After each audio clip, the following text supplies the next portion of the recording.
I was sitting quietly at the table next to my 7-year-old grandson at my son's second wedding. Suddenly, the boy grabbed my hand tightly and whispered, "Grandma, I want to leave right now." I asked him, "What's wrong?" He trembled and replied, "Grandma, you didn't look under the table, did you?" I slowly lowered my gaze and froze. I took my grandson's hand and we got up in silence. I'm so glad you're here. If you're watching this video, please like and subscribe to the channel and tell me in the comments where you're listening to my story of revenge from. I want to know how far it has reached. I was sitting in the middle of the wedding hall, a ballroom aglow with candlelight, right next to my little grandson, the boy I love more than life itself. Today was the wedding of my son, Alex, to his second wife, Ava. My little boy, Leo, was busy pushing his red toy car back and forth across the immaculate white tablecloth. His clear eyes seemed immersed in a world of his own, where the noise of the adults around him didn't exist. I looked at him, and my heart softened. I carefully straightened the tiny bow tie at his neck, a gesture as gentle as if I were caressing the memory of his mother, Maria, whose every tender smile I still remember as if it were yesterday. The soft melody of the jazz band filled the room, blending with the murmur of conversations and the clinking of wine glasses. The ballroom was decorated with impressive luxury, with arrangements of pristine white roses on every table, and the candlelight reflected on the gleaming silver plates. I looked up, searching for Alex. He was busy going from table to table, toasting to thank the guests, with a radiant smile that seemed to want to hide the emptiness I knew he still carried in his heart since Maria left. In the distance, Ava, my son's new wife, stunning in her beaded wedding dress, posed for photos with her friends. Her smile was perfect, without a single cloud, as if the whole world belonged to her. I looked at her and felt something strange in my chest, a weird sensation, but I tried to ignore it, telling myself I was just being overly sensitive. Waiters moved gracefully between the tables, serving more wine, clearing empty plates, and arranging the napkins. An elderly couple sitting at our table turned to me with a kind smile. "How fast Leo is growing up.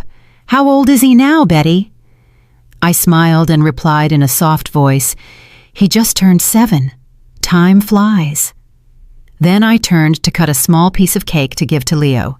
The boy looked up, his eyes shining with gratitude, but he immediately lowered his head again and continued pushing his toy car, as if only that toy was the place where he felt safe. Suddenly, Leo stopped. His little hands stopped pushing the car, and his round eyes looked at me with a seriousness that was not normal for him. I was a little startled. A bad feeling ran through my body. He grabbed my hand tightly. His little fingers were ice cold. In an urgent voice, he whispered, "Grandma, I want to leave right now."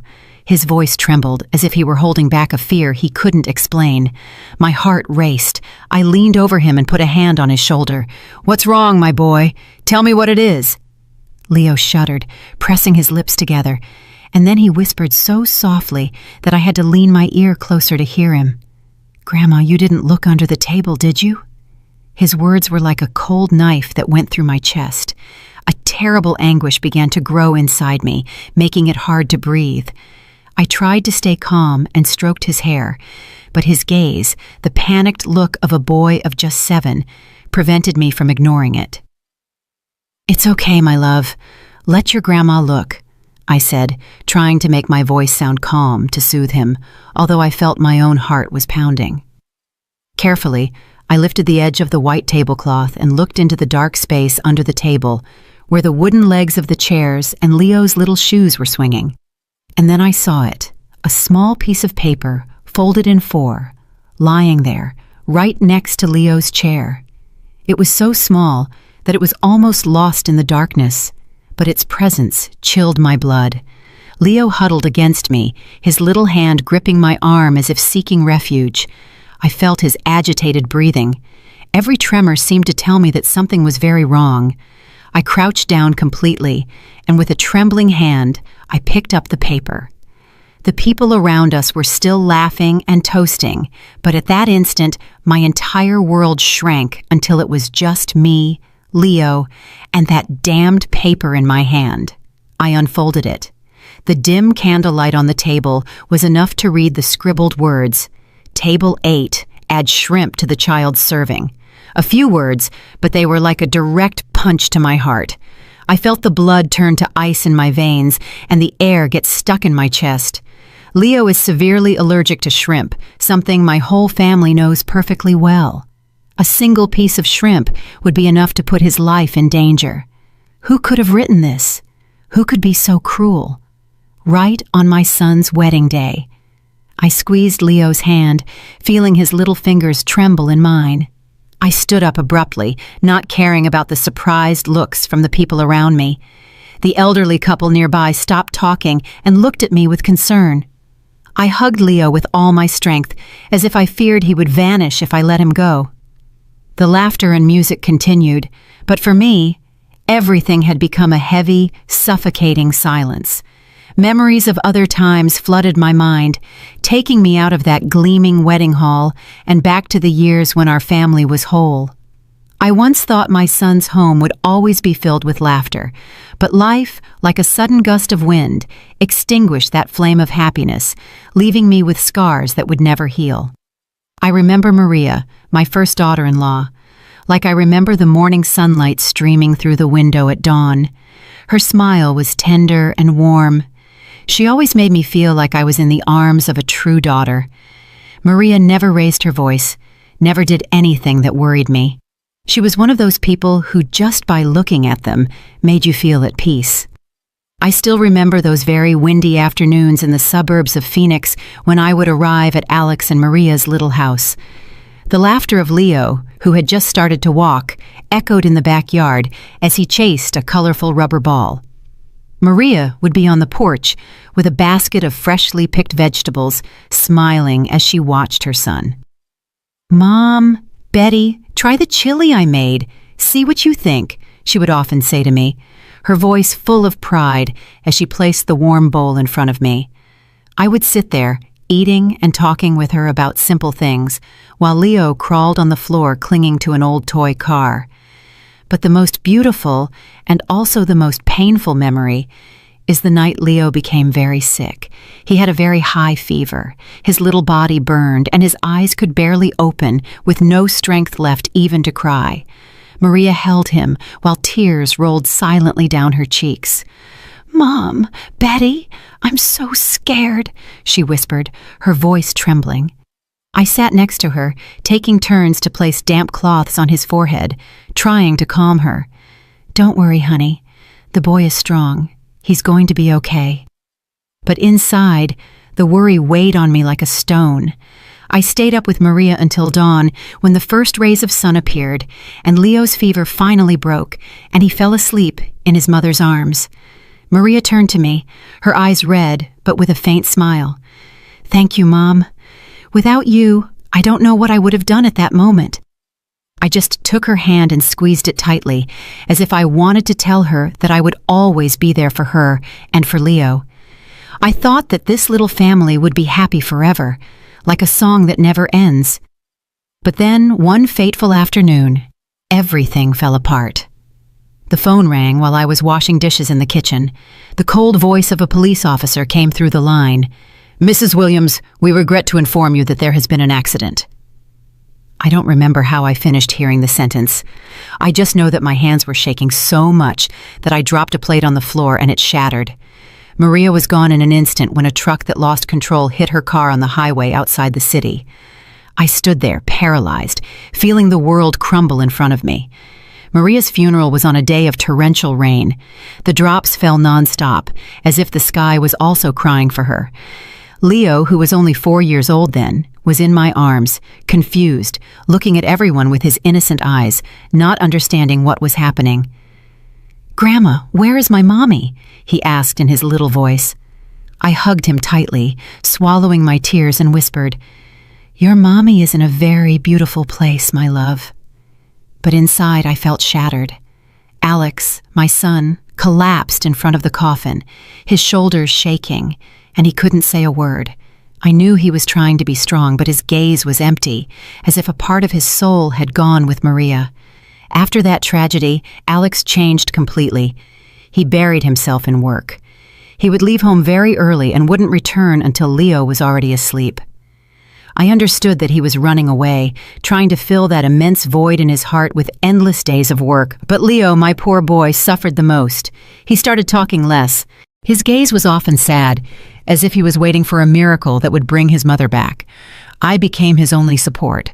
I took him to school every morning and sat by his bed every night to rock him. "Grandma, tell me a story about my mommy," he would often ask me, and I would tell them to him in a choked voice, talking about the times Maria sang to him to sleep, how she cut his fruit into little pieces to make him his favorite dessert. Each story was an attempt to keep Maria's image alive in Leo's mind and in my heart. Lucy, my adopted daughter, also became an essential part of those days. With her warm heart and skilled hands, she would come to the house often, bringing coloring books or cookies she had baked herself. Lucy loved Leo as if he were her own little brother. She would carry him, teach him to read, or sit for hours with him at the table to help him with his clumsy drawings. "Look, Leo, your house turned out prettier than mine," she would say, laughing in her voice as clear as a bell. But sometimes I would catch Lucy looking at Alex when he entered the house in silence after a long day of work. It was a deep look that contained something more than a simple sibling affection. I saw it, but I decided not to say anything. Maybe I was afraid that if I brought up the subject, I would break the fragile stability of what was left of our family. Alex's house slowly became devoid of laughter, but thanks to Lucy and Leo, the family flame remained lit, even if it was weakly. I did everything possible to keep that flame from going out, but in the depths of my heart, I knew that both Alex and I lived with wounds that had never healed. Every time I saw Leo sleeping, I saw Maria's features on his little face, and my heart would ache again. The memory of that afternoon is still as clear in my mind as if time had not passed. I was sitting in my small living room, listening to the sparrows singing in the yard, with a heart full of mixed feelings. It was the first time my son Alex was bringing Ava home to introduce her. I tried to open my heart. I tried to see this young woman through the eyes of a mother who wants her son to find happiness again after so much pain. But deep down, I couldn't shake a feeling of unease, like a cold wind that made me shiver. That afternoon, Alex arrived later than usual. I was in the kitchen preparing the tacos that Leo loves so much when I heard the door open. Alex came in with a strange glow on his face. His eyes lit up as they were in his youth, when he used to talk about Maria with a passion he couldn't hide. "Mom," he said in a choked voice, leaning against the doorframe, "I want you to meet someone." I stopped what I was doing and looked at him, feeling a bit of nervousness. "Someone special?" I asked, trying to keep my voice calm. Alex smiled, a smile I hadn't seen in a long time. "Yes, you're going to like her very much," he said, full of confidence. I nodded. I wiped my hands on my apron, trying to hide the worry that was starting to grow in me. After Maria, I wasn't sure anyone could fill the void she left, not only for Alex, but also for Leo and for me. That night, Ava appeared. She entered my house in an elegant light blue dress, her hair perfectly styled in waves that framed her face, and her lips painted a soft red that curved into a smile. That smile, I must admit, was charming, as if she had rehearsed it to please anyone. "It's a pleasure to meet you, Mrs. Williams," she said, in a sweet voice, bowing her head slightly. I returned her smile, invited her in, and served her a cup of hot, aromatic coffee. "Your house is so cozy," Ava said, as her eyes scanned the family photos hanging on the wall, where there was one of Maria hugging a very tiny Leo. I nodded and thanked her, but her eyes lingered on that photo longer than I would have liked, and I wasn't sure if I liked that.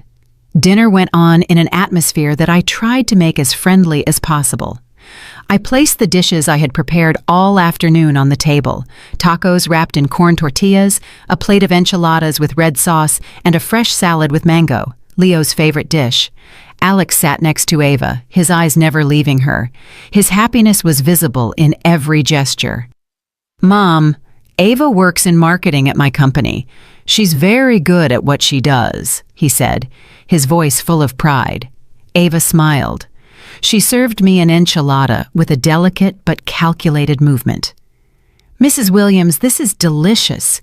You have to teach me how to make it, she said, giving me a friendly look.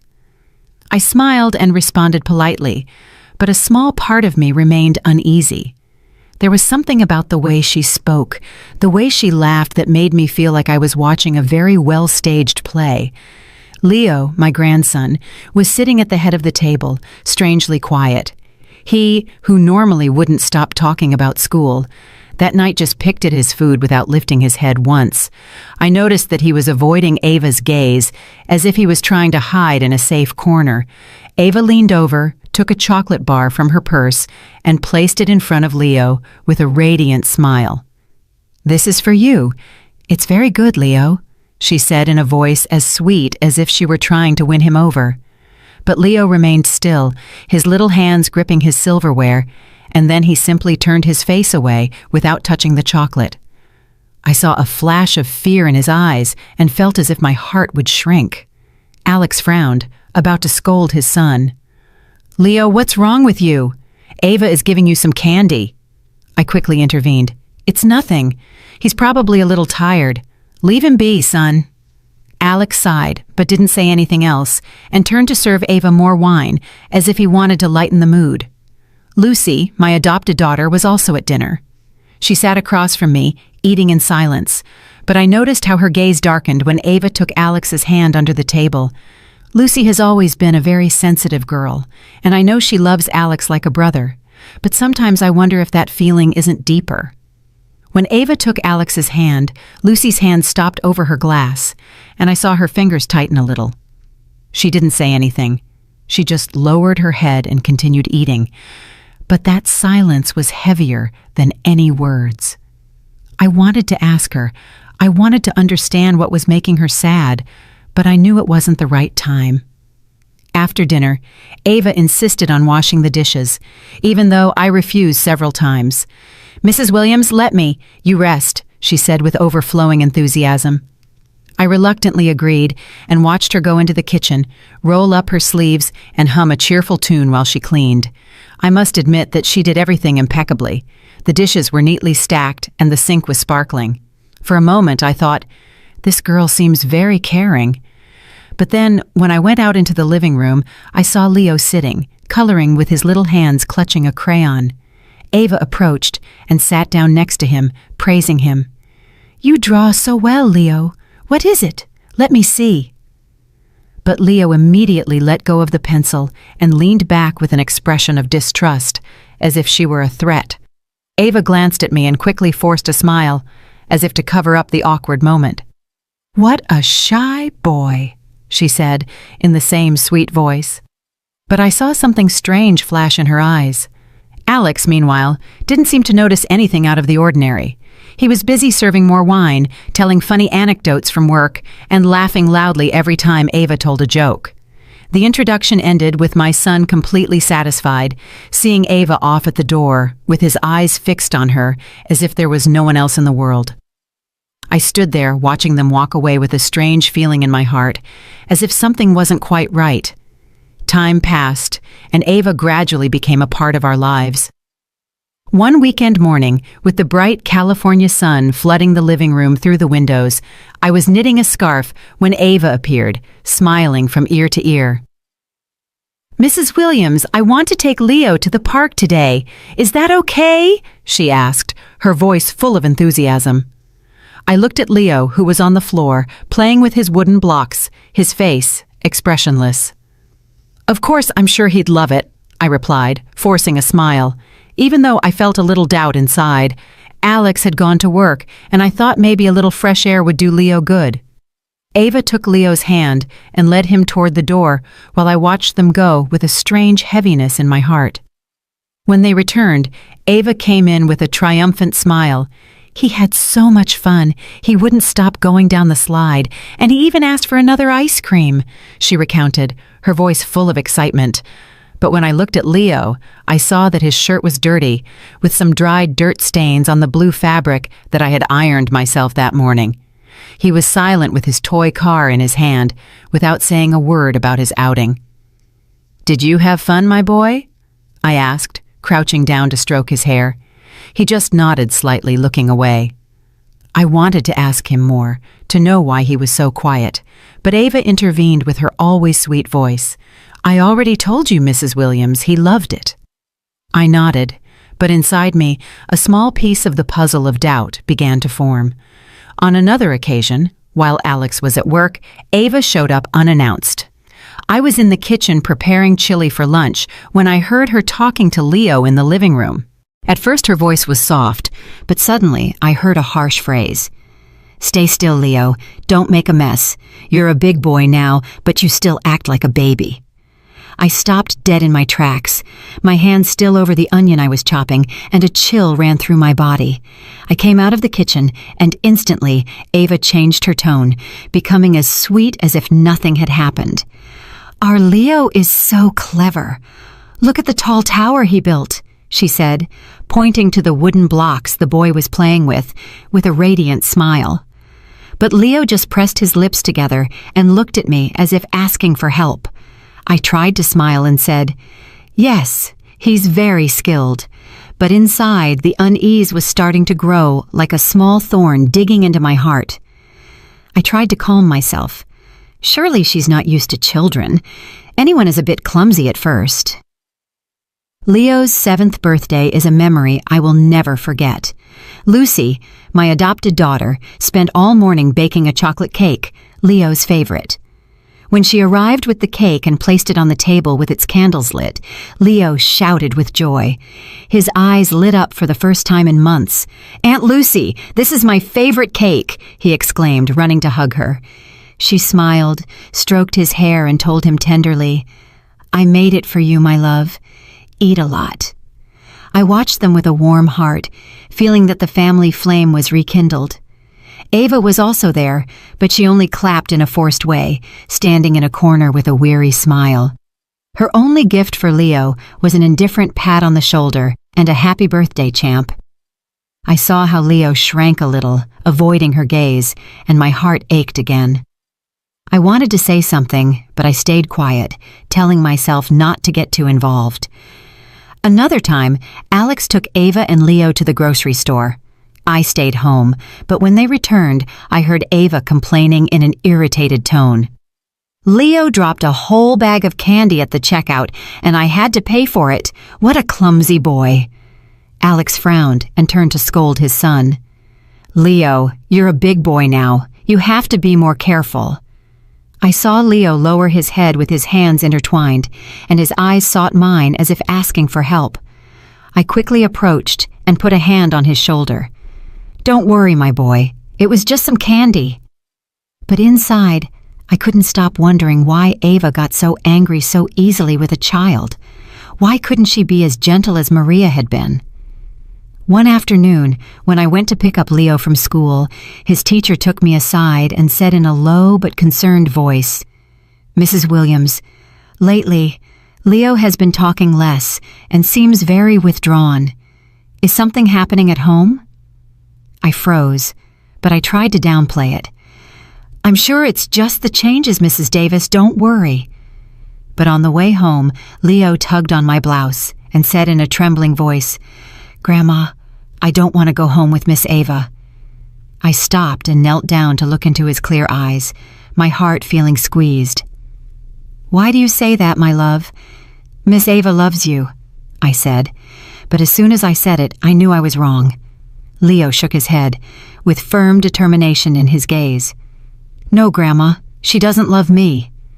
I stroked his hair, trying to calm him, but inside, I couldn't deny that the boy was telling the truth. Lucy, who was nearby, had heard everything. She turned away in silence, but I saw how her shoulders moved slightly, as if she were holding back a sigh. All those loose pieces, all those little signs, I had seen them, but I had chosen to ignore them. And so the day of my son's wedding arrived. That afternoon, the golden sun of Florida streamed through the large windows, bathing the ballroom in a radiant light, as if wanting to celebrate my son's happy day. I was sitting at table number 8 next to my grandson Leo and Lucy, my adopted daughter. Leo was playing with his red toy car, whispering a soft vroom vroom. I looked at him, and my heart filled with tenderness. Lucy, in a simple beige dress, was sitting on the other side, leaning over from time to say something in Leo's ear, with a smile as sweet as the morning sun. "Eat another little piece of bread, my boy," she said, breaking off a small piece for him. I smiled at the sight, feeling a little comfort in my heart. Although our family had gone through so much pain, the presence of Lucy and Leo was always the fire that warmed my soul. Alex, my son, dressed in an elegant navy blue suit, was walking between the tables, toasting with relatives. His face was overflowing with happiness. His radiant smile seemed to want to erase the dark years that followed Maria's death. I looked at him, feeling a mix of pride and sadness. I wanted to believe that he had found a new happiness, that Ava, the dazzling bride in her beaded wedding dress, would give him a new home. But every time my gaze met Ava's, who was laughing loudly in front of the cameras, never letting go of her wine glass, I felt a small thorn digging into my heart. Her smile was too perfect, like a carefully placed mask. The soft melody of the jazz band played, blending with the lively conversations of the guests. The waiters moved discreetly, serving appetizers, crispy crackers, an aromatic cheese dip, and plates of fresh shrimp elegantly decorated. I noticed that Leo only took a cracker and then carefully pushed the shrimp plate away. I frowned and asked him in a low voice, "Don't you like this, my love?" The boy shook his head, looking away as if he were hiding something. I wanted to ask him more, but a close relative interrupted, saying cheerfully, "And Leo is behaving well, Betty? Look how big he's gotten." I smiled and replied, "He's a smart little man now." But inside, I couldn't help but worry. Leo had never refused food in such a strange way. In the distance, I saw Ava's gaze turn to our table. The smile on her lips seemed to tighten for a second, just enough for no one to notice, before she turned to continue toasting with another guest.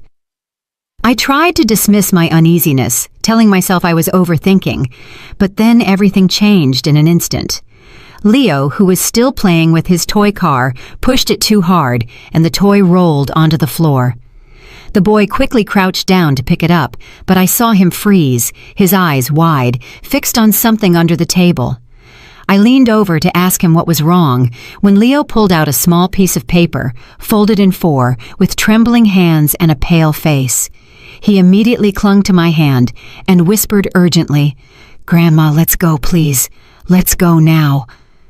My heart started pounding, as if it wanted to jump out of my chest. "What's wrong, my boy?" I asked, trying to stay calm, but Leo's panicked look prevented me from doing so. Trembling, he repeated that question that chilled my blood. "You didn't look under the table, did you?" His words were like a cold knife that paralyzed me. I crouched down, lifted the white tablecloth, and my eyes scanned the dark space under the table. The little paper was lying next to his chair, a harmless object but full of menace. I picked it up with trembling hands, feeling the world shrink around me, leaving only Leo, me, and that damned paper. I unfolded it. The candlelight was enough to read the scribbled words, "Table 8, add shrimp to the child serving." A few words, but they were like an electric shock that ran through my entire body. I subconsciously crumpled the paper in my hand. The music, the laughter, everything around me seemed to sink into an abyss from which I couldn't escape. Ava, in her dazzling wedding dress, continued to laugh in a corner of the ballroom, raising her glass to toast with a guest, as if nothing in the world could worry her. Alex was busy taking photos with his co-workers, with a radiant smile that seemed to confirm that this was the happiest day of his life. But for me, everything in that ballroom was a farce, a curtain that hid the terrible truth I had just discovered. I squeezed the paper tightly, feeling it burn my skin. Leo, the grandson I loved more than my own life, had almost become the victim of an evil plot, right on his father's wedding day. I turned to Lucy, my adopted daughter, who was sitting next to Leo.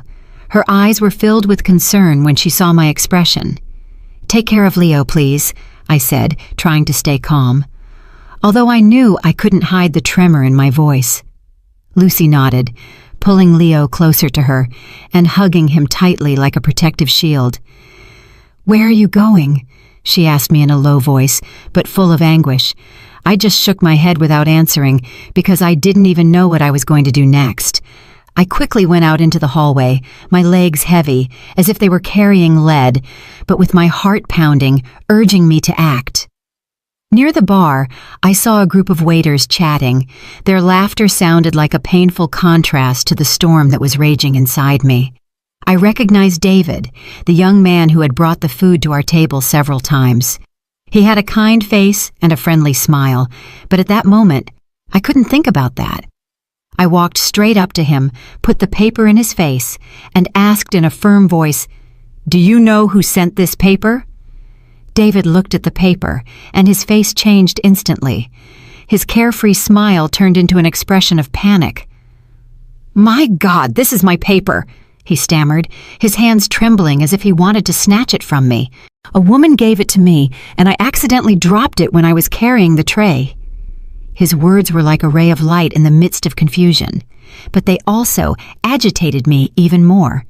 "Who gave it to you?" I insisted, almost shouting, completely losing my composure. David took a step back, confused. "I don't know her name, ma'am. She just told me to give it to the chef. The paper didn't say who sent it." Rage exploded inside me like a burning fire. "All the more reason," I said, getting closer, my voice trembling with anger and fear. "You know my grandson is severely allergic to shrimp. A single piece could kill him." David turned pale, his eyes wide with horror, and shook his head frantically. "Ma'am, I really didn't know. I just followed the note. I had no idea about anything." His voice broke, as if he too was trapped in this nightmare. The other waiters began to whisper among themselves, looking at each other with curiosity and concern. I squeezed the paper in my hand, feeling it burn my skin. I wanted to scream. I wanted to break everything. But I knew I couldn't let my emotions get the better of me. Leo was waiting for me, and I had to protect him. From inside the ballroom, the MC's voice cheerfully announced that they should get ready for the main course. His voice was like a cruel reminder that time was running out, and if I hesitated, a deadly trap could be waiting for Leo. I took a deep breath, trying to control the trembling in my body. I knew I couldn't stay silent. If I didn't act right now, I would never forgive myself. I returned to the ballroom with the paper still in my hand, as irrefutable proof of a sinister plan. The ballroom was still flooded with candlelight, and the music of the jazz band mixed with the laughter of the guests. The waiters silently served the main courses, and the aroma of roasted meat and gravy filled the air. But for me, everything was a farce. I looked at Leo, huddled next to Lucy, his clear eyes, full of fear, fixed on me, as if I were his only refuge in the middle of the storm.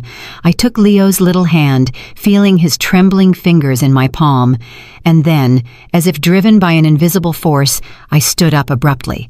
My voice resonated clearly and firmly above the music and conversations. "One moment, please. Before we begin to eat, I have something to clarify." The whole ballroom fell silent, as if time had stopped.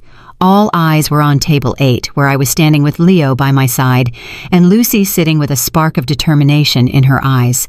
The clinking of glasses ceased, the murmurs died down, and I could only hear the pounding of my heart in my chest. I held up the paper. The words scribbled on it were an undeniable accusation. "Who wrote this paper, asking for shrimp to be added to the food of the child at table 8? I asked, my voice trembling with indignation, but forcing it to be clear and sharp. Whispers began to be heard, like small waves in a calm lake. Some guests looked at each other, shaking their heads, with looks of curiosity and confusion. I felt Leo's gaze fixed on me, as if he were begging me to do something to protect him. Alex ran from another table with a smile on his face that quickly turned to concern when he saw my expression. "Mom, what's going on?" he asked, completely bewildered. I didn't answer him immediately. I just put the paper on the table and pushed it towards him. "Read it yourself," I said in a harsh voice, although inside I was a mess. Alex took the paper. His eyes scanned the words, and I saw his face turn pale and his hands tremble slightly. "What does this mean?" he asked, stunned, looking at me and then at Leo, as if searching for a logical explanation. Ava, in her dazzling wedding dress, approached, frowning with a perfectly feigned surprise. "What is all this? Some kind of bad joke?" she said in a soft voice, but I noticed a flash of panic in her eyes. I looked at her directly in the eyes, my heart gripped by anger and fear. "My grandson is allergic to shrimp," I said, my voice trembling with indignation. "This is not a joke. This is an attempt at murder." My words fell like thunder, plunging the ballroom into a deathly silence. Some guests' mouths dropped open in astonishment, while others began to whisper, their eyes moving from me to Ava. Ava let out a forced laugh, a mask to maintain her composure. "Excuse me, Mrs. Williams, but there's no name on the paper. Are you going to believe a story that a child who found it made up?" she said with a mocking tone, trying to make me look like a paranoid old woman. Some guests began to comment doubtfully. "Maybe it's a misunderstanding. Who would do something like that at a wedding?" The blood boiled in my veins. Ava's audacity left me almost speechless. I wanted to scream. I wanted to tear off that wedding dress to reveal the truth. But I knew I had to remain calm, for Leo, for my family. Suddenly, Lucy stood up, hugging Leo tightly, her eyes reddened and fixed on Ava. "That's enough, Ava." Her voice sounded cold but full of pain, as if she couldn't contain herself any longer. Lucy stepped forward and slapped her, a smack that echoed throughout the ballroom. The dry, resounding sound broke the silence and the falsehood. Everyone froze, including me. Ava put a hand to her cheek, her eyes wide with shock, and then turned to Alex, sobbing. "You see? She's crazy with jealousy, and that's why she's attacking me. What have I done to deserve this?" Lucy didn't back down, her fists clenched and her voice broken with rage. "The only wicked person here is you. You wanted to harm an innocent child at your own wedding." Her words were like a knife that cut through the heavy air of the ballroom. The looks of doubt began to center on Ava, and I saw her freeze, her false smile fading. Alex was motionless. His gaze went from me to Lucy and Ava, as if he were trapped between two worlds. "Lucy, calm down," he said in a trembling voice, but I knew he was no longer sure who to believe. The murmurs of the guests grew like a tide that carried all eyes toward me, toward Ava, and toward Leo, my little grandson who was trembling in Lucy's arms. Ava tried to maintain her false calm, but I saw her hands shake when she spoke. "This is a slander. I'm sure someone put that paper there to ruin our wedding." Her voice was sharp, but I noticed the panic in her eyes, as if her perfect mask was starting to crack. I couldn't stand her audacity anymore. The anger inside me exploded like a fire that consumed all my patience. I hit the table hard, making the glasses shake. "That's enough!" I shouted in a voice so cold that it silenced even the music of the jazz band. "David, come here." The young waiter, David, approached from a corner, his face pale with fear. His eyes darted from side to side as if he were trapped between the truth and the storm that was coming. I showed him the paper, my voice trembling but firm. "Confirm it. Is this the paper you received?" David nodded repeatedly, stammering. "Yes, ma'am, it is. A woman from the other table gave it to me, and I accidentally dropped it when I was carrying the tray." He lowered his head as if he wanted to avoid my gaze. I felt my blood boil, but I forced myself to stay calm because I knew everyone in the ballroom was watching. Ava hurried to interrupt in a sharp, almost desperate voice. "You're mistaken. I don't know anything about that." But before she could respond, a weak voice full of pain was heard from behind. Gloria, Ava's younger sister, burst into tears and stood up from her chair. "It wasn't my sister Ava who gave me that paper," the young woman said, trembling as tears ran down her cheeks. "She asked me to give it to the waiter. I swear I didn't know what was inside." A murmur of astonishment ran through the ballroom. "My God, I can't believe it! How is that possible?" I looked at Gloria, and my heart softened. She was barely 18 years old. Her eyes were red and full of confusion, as if she too was trapped in this nightmare. Ava turned abruptly and yelled at her sister, her face disfigured with anger. "Shut up, Gloria! How dare you make up lies to harm your own sister?" Her voice was sharp, but I saw her lips tremble as if she were struggling to hide the truth. Gloria backed away, trembling from head to foot, and said between sobs, "I'm not lying, sister. I just did what you asked." Her words were like a dagger that went through Ava's falsehood, leaving the entire ballroom in a state of shock.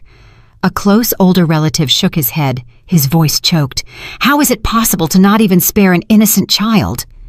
In the midst of the chaos, Lucy stepped forward, hugging Leo tightly, and said in an icy voice, "If you keep denying it, we can ask to check the security cameras in the ballroom.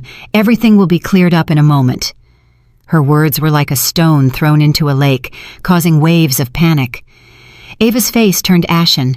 Her lips tightened, and her gaze desperately sought an escape. But there was no escape now.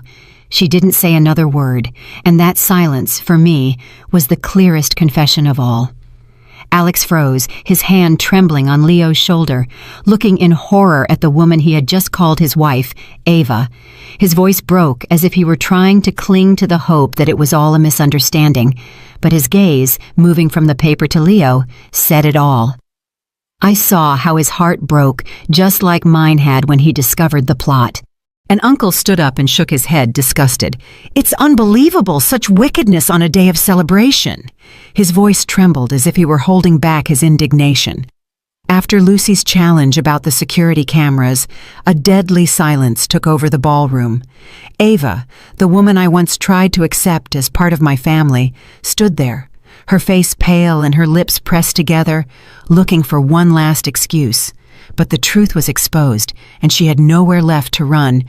Alex, my son, walked slowly toward her, his face tense and his eyes red, and asked her, "Ava, tell me the truth. Is it true?" His voice trembled as if he were begging for a glimmer of hope that it was all a mistake. But I knew that deep down, he also felt the painful truth. Ava took a step back, trying to force a twisted smile, but her eyes betrayed her panic. "You don't believe me?" she said in a broken voice, as if trying to cling to the last drop of Alex's trust. "It's all their plan. I didn't do anything." But her words sounded weak, like a wind about to die out before a storm. I looked at her, my heart heavy with indignation and pain.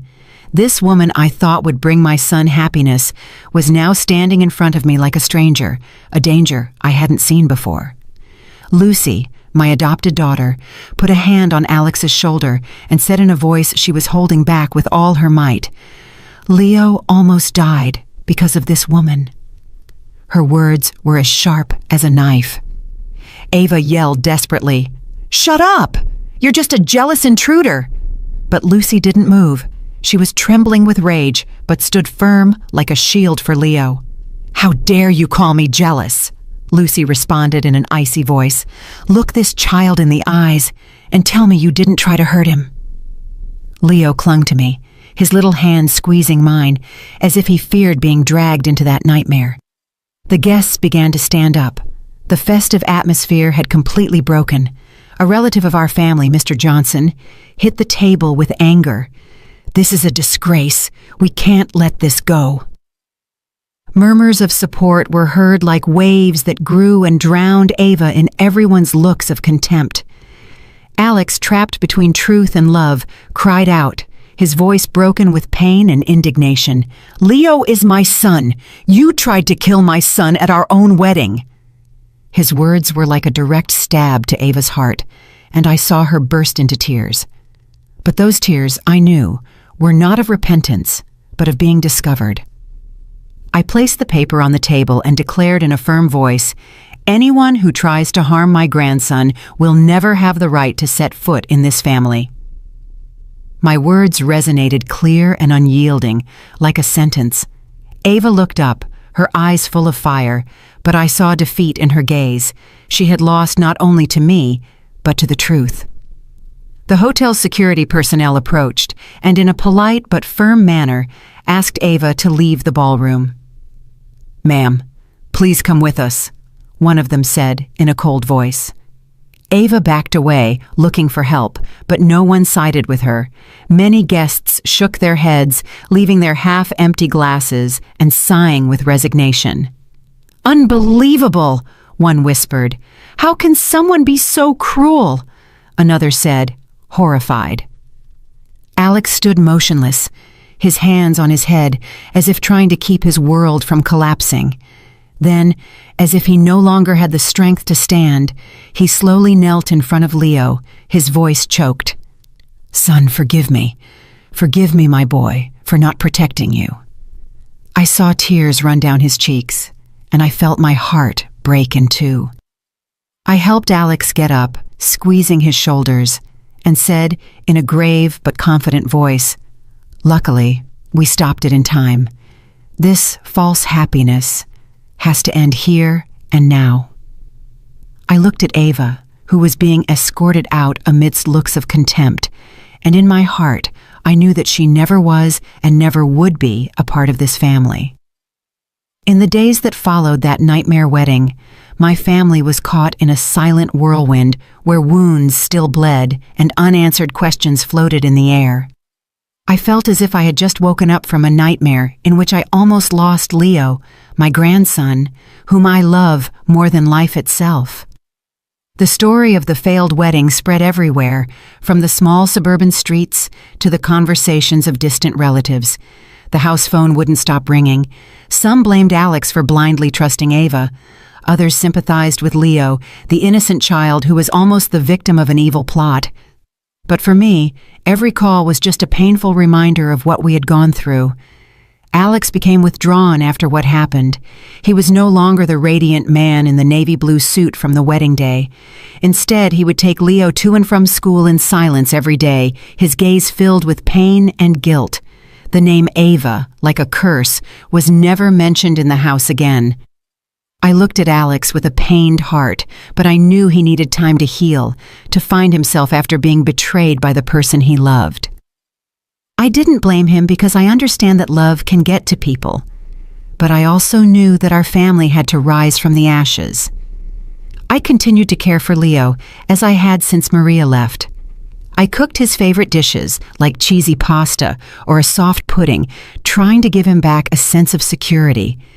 But who really healed Leo's soul? It wasn't me, but Lucy, my adopted daughter. Every morning she would carefully prepare his lunch for school, carefully choosing foods without shrimp or anything that could put him in danger. She would even write a little note for the teacher, explaining Leo's allergy, along with a smiling face drawn with a crayon, which he loved. "Aunt Lucy, you draw so well," Leo would exclaim when he opened his lunchbox, and I would see his eyes light up, as if a part of his innocence had returned. Every afternoon, Lucy would take Leo to the nearby park. I used to watch them from a distance, seeing how she taught him to fly a kite, showing him how to hold the string so it would fly high. Once Leo fell off the slide, and Lucy ran to him, picked him up, brushed the dust off his clothes, and whispered, "It's okay, my love. I'm here."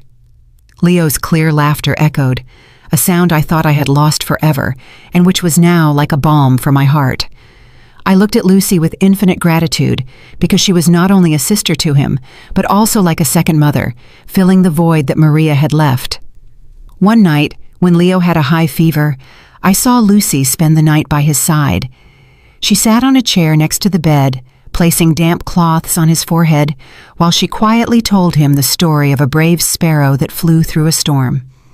I stood at the door, watching in silence, and I realized that Alex's gaze followed Lucy for a long time.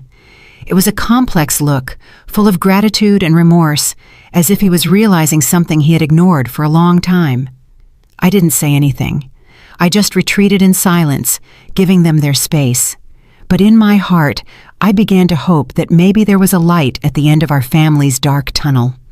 One night, during one of the rare dinners where we were all sitting together around the table with the warm pasta I had prepared, Leo suddenly looked up, his clear eyes fixed on Lucy. "I want Aunt Lucy to be my mommy," he said in a soft but clear voice, as if it were something he had been thinking about for a long time. Everyone at the table fell silent. Lucy blushed and lowered her head, gripping the spoon as if to hide her embarrassment. Alex froze with teary eyes, as if Leo's words had touched a very deep chord in his heart. I smiled. I put my hand on Alex's shoulder and said in a warm voice, "True happiness, son, doesn't come from a dazzling wedding dress, but from a sincere heart that knows how to love."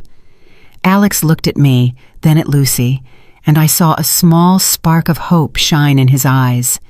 Time passed, and Ava disappeared completely from our lives, like a toxic wind that had gone. Leo became a happy boy again, always stuck to Lucy, with his red toy car and the drawing she made for him. I saw him running and playing in the yard, feeling a great relief, but also a pang of pain, thinking about everything he had to go through. One day, Alex took Lucy's hand. He suddenly stood in front of me in the living room and said in a trembling but firm voice, "Mom, I know I made a mistake. I was blind.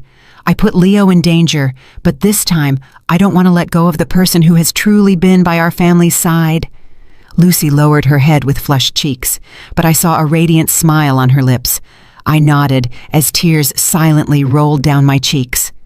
"Son, the only thing I want is for you and Leo to be happy," I said in a choked voice. That night, after Leo fell asleep, I sat by the window, watching the silver moon that stretched over the quiet street. Its soft light was like a reminder that, although our family had gone through dark days, light always finds a way to break through. I whispered to myself, family isn't always made of blood ties. Sometimes it's chosen with love and courage. After that grim wedding, a new chapter full of light had truly begun for my family. I looked toward the yard where the kite that Lucy and Leo had flown the day before was still there, and I knew that although the old wounds might never fully heal, we would continue on together with love and strength as our support. After going through all this, I understood something very important, that in life there are losses that cannot be replaced, betrayals that break the heart, but sincere love will always be the light that illuminates the way. Family is not only built with blood ties, but also with choices, with the courage to protect each other from darkness and danger. It is sacrifice and true affection that brings lasting happiness, not false appearances. I want everyone to remember to listen. You have to let your heart guide you because sometimes a small gesture of attention can save a life. And it is kindness that gets us out of nights that seem to have no end. The story you have just heard has been modified in names and places to protect the identity of the people involved. We do not tell this to judge, but with the hope that someone will listen and stop to reflect. How many mothers are suffering in silence inside their own homes? I truly wonder. If you were in my place, what would you have done? Would you have chosen silence to maintain peace? Or would you have dared to face everything to reclaim your own voice?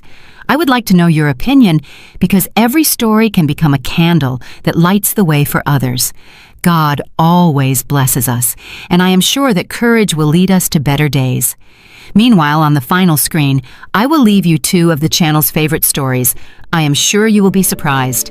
Thank you for staying with me until this moment.